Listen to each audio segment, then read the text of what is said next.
Identifying patterns in disease relationships enables personalized care.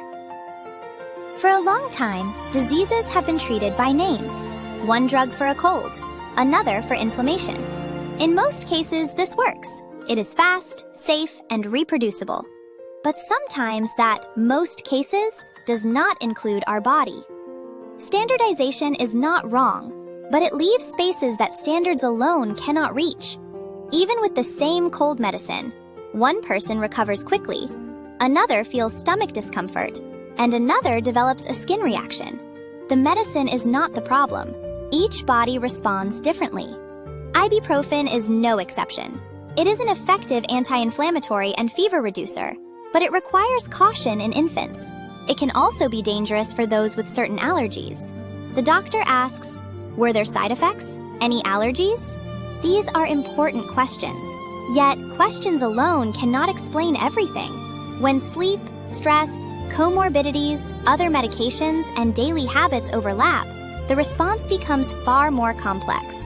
The direction of medicine is shifting from a treatment that works for most to a treatment that fits each person. This is called precision medicine, or personalized medicine. Genes are often cited as the starting point. Through gene panel analysis, it becomes possible to see which drugs a person is sensitive to, where disease risk may be higher, and which mutations are linked to specific cancers.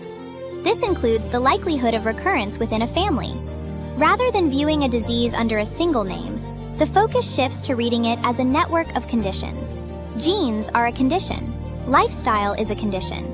Immune response is a condition. Drug response is the result these conditions create together.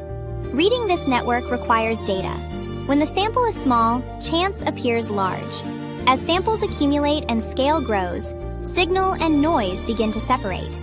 The cost of gene sequencing is falling, but if personalized care is not to remain a choice for a few, access must be addressed as well. Yet, data alone does not produce answers.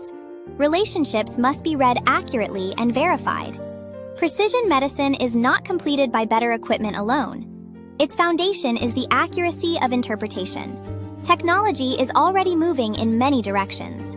Doctors now extract a patient's immune cells, T cells, and redesign them to recognize cancer cells. Efforts continue to regenerate damaged tissue using stem cells. For some, this is technological progress. For others, it may mean more time to live.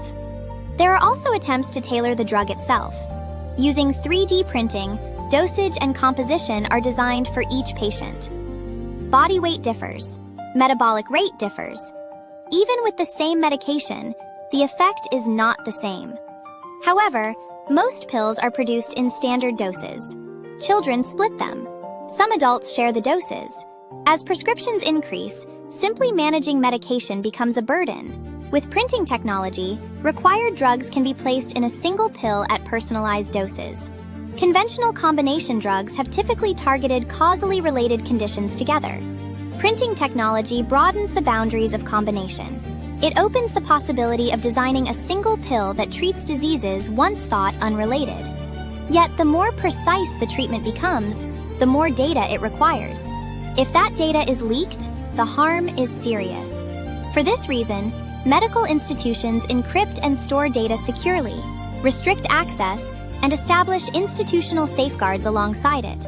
Knowing more precisely is not always comfortable.